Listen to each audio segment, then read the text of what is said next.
لعبت والله حلوه من حازم وحسام، ويمسكها محمد صبحي، وعلى طول تاني بيحاول دلوقتي فريق نادي الاسماعيلي يعوض الهدف. اتلعبت الكوره عند عمرو، حسام بيغمزها وشوطه حلوه بيلعبها لبسيوني، ومش اوفسايد ومش اوفسايد، والخطر بقول لحضرتك يلعبوا الكوره مش خطر.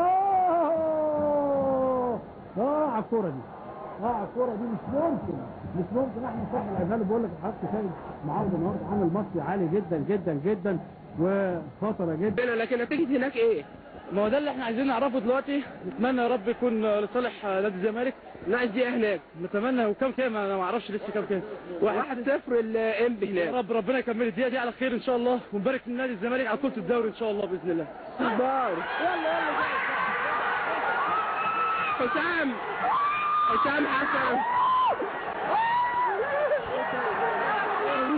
حسن كابتن حسام، تقول لنا ايه من خلال الكاميرا في الملعب؟ الحمد لله. والله يمكن انا قلت قبل الماتشات اللي فاتت ان نادي الزمالك يستحق البطوله. بحمد ربنا اولا، احنا عملنا موسم كويس واللعيبه عملت ماتشات كويسه، يمكن احسن مستوى ثابت نادي الزمالك، واللعيبه اللي موجوده كويسه على اعلى مستوى، فربنا بيدي كل واحد على قد مجهوده، فبحمد ربنا وهارد لك للنادي الاهلي. جمال، والله بقول الحمد لله على السنه الكبيره اللي احنا عملناها النهارده، وبقول يعني الحمد لله ان ربنا كلل مجهود اللعيبه وتعبنا السنه دي كتير، والحمد لله يعني ان احنا نستحق ان احنا ناخد البطوله. وبقول هارد لك للنادي الاهلي وجماهير النادي الاهلي، بس احنا حق بالبطوله الحمد لله. السنه دي احنا فعلا حصل حاجات كتير، يعني احداث كتير حصلت، وزي ما قلت من شويه ان نادي الزمالك يستحق البطوله بفضل الله، لان احنا تعبنا، ويمكن احسن فريق زي ما قلت لك لعب في مستوى ثابت طول الموسم، فنحمد ربنا عليها. ودي تكمله لبطولات افريقيا اللي احنا خدناها والسوبر الحمد لله. ما نقولش حاجه، بنقول احنا وعدناهم من اول الموسم ان احنا الدوري معانا، بس احنا عايزينهم في نعملوا اكتر من كده، والحمد لله زي ما وعدناهم عملنا حققنا الوعد بتاعنا. فبقول لهم مبروك عليكم الدوري، والدوري ده يعتبر احلى دوري على مدار 10 سنين فاتوا. احمد صالح، قال لهم الف مبروك، واحنا ما يئسناش طول السنه، والحمد لله ان احنا قدرنا ناخد البطوله في اخر ثانيه الحمد لله. صديق تقول ايه للجمهور ده؟ انا مش عارف اتكلم بصراحه، انا فرحان جدا. لا اكيد في كلام اتقال. الحمد لله يعني ربنا كلل مجهودنا طول الموسم، واحنا حقق الدوري، والناس دي كلها الاهلاويه بالزمالكاويه عارفين ان احنا حقق الدوري الحمد لله، خدنا الدوري الحمد لله. محمد عبد المنصف، طبعا في كلام اتقال لجمهور نادي الزمالك، تقول له ايه النهارده؟ الناس اللي جد طبعا الف مبروك، ويعني احنا ومعاك عبد الواحد برضه على فكره، عدتوا انتوا الاثنين مع بعض.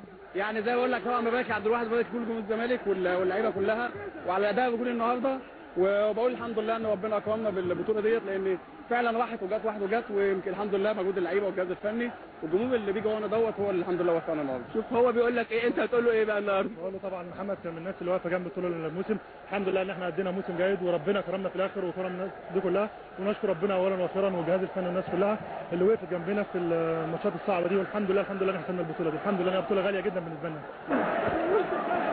نقول بقى من حقنا نقول عندليب الزمالك، لان عندليب الزمالك خلى جماهير الزمالك تغرد النهارده.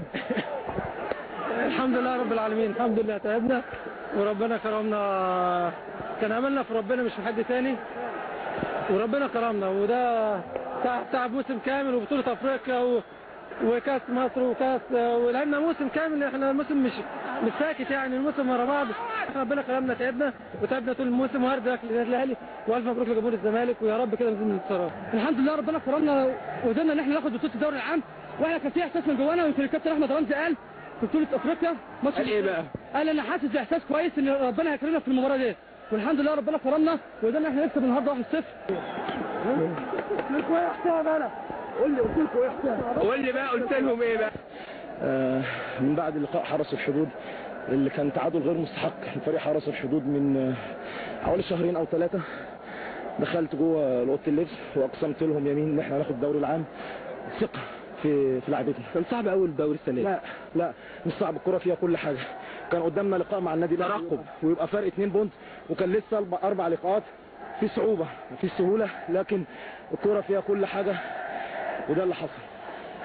وجهه نظري الخاصه، انا خدت بطوله الدوري عام تقريبا 3 أو 4 مرات، ووجهه نظري الخاصه ان دي تعتبر اغلى بطوله دوري عام في تاريخ نادي الزمالك.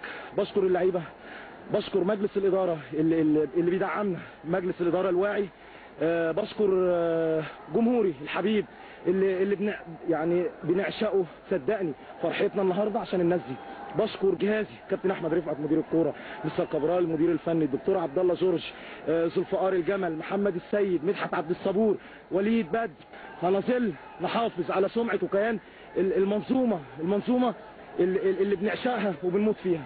مدحت عبد الصبور الجندي المجهول وراء فريق نادي الزمالك، الجندي المجهول المدير الاداري في كل لحظه بيعمل من اجل الحمد لله ان ربنا كرمنا وقدرنا ناخد البطوله ديت، يعني زي ما بقول على استحقاق فعلا، لان نادي الزمالك احسن فرقه السنه دي في الدوري المصري. What you say كابتن كبران؟ Thank you. What you say? Thank you. كابتن احمد رفعت، وانت معانا من خلال الكاميرا في الملعب وبنتمشى كده في ارض استاد القاهره بعد ما اللعيبه سابت الملعب وبعد الجمهور ساب الملعب، لكن حلم الدرع فعلا اللي استطاع نادي الزمالك الحصول عليه معانا كبير قوي. انا قلت لك يا كابتن قبل الماتش النهارده، تفتكر الكلام اللي قلت لك قبل الماتش؟ قلت ان لسه الدوري في الملعب ولسه الدوري ما خلص، ولغايه اخر دقيقه متعلقين بالامل. انا عندي ادام في امل يبقى لازم انا اتعلق بيه، وادام في امل ولو شعره لازم اتعلق بيها. وانا قلت الكلام ده من 3 شهور مش دلوقتي كمان، قلت من 3 شهور في الجرايد، والناس بقت تضحك عليا ان انا قلت الكلام ده، لكن انا دي الحقيقه.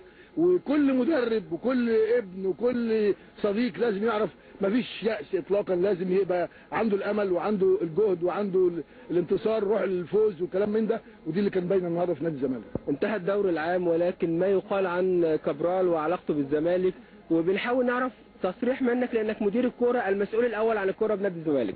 انا بقول كبرال مدرب عالي جدا فنيا، فكره عالي وراجل كويس جدا، وزي ما بقول اذا مشي هو وما ساب نادي الزمالك هو اللي خسر مش كبرال اللي خسر.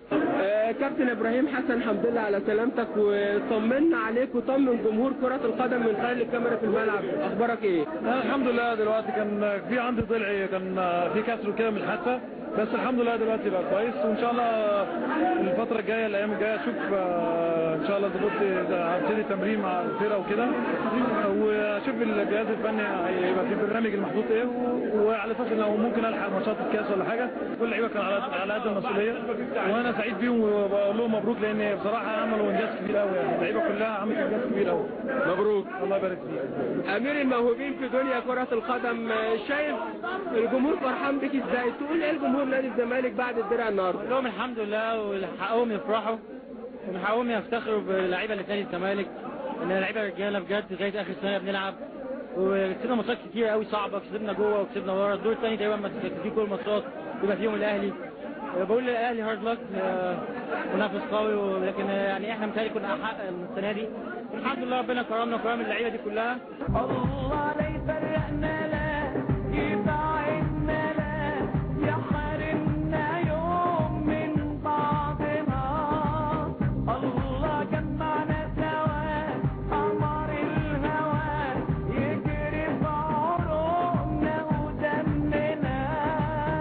الله لا يفرقنا، لا يبعدنا، لا يحرمنا يوم من بعضنا.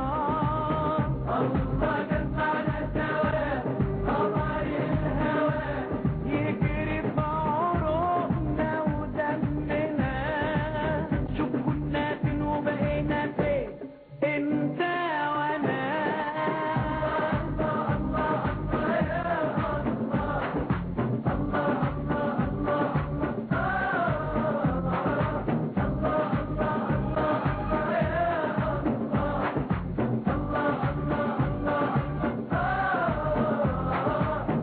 مشاهدينا الاعزاء، زي ما عودناكم دايما من خلال القناه الثالثه ومن خلال الكاميرا في الملعب، بنكون معاكم لحظه بلحظه في كواليس اي مباراه. انتقل فريقين للعمل النهارده في الكاميرا في الملعب، فريق تابع مباراه الاهلي وانبي، وفريق اخر كان في استاد القاهره لمتابعه مباراه الزمالك والاسماعيلي. لحظه بلحظه وحتى الثواني الاخيره من عمر المباراتين لم يكن احد يعرف الى من سيكون درع الدوري العام، ولكن في اللحظات الأخيرة كان الدرع من نصيب نادي الزمالك، وكنا معاكم وتابعنا فرحة الزمالك بالدرع. على موعد باللقاء ومباراة جديدة وحدث جديد يكون معنا ومعكم، والكاميرا في الملعب إن شاء الله.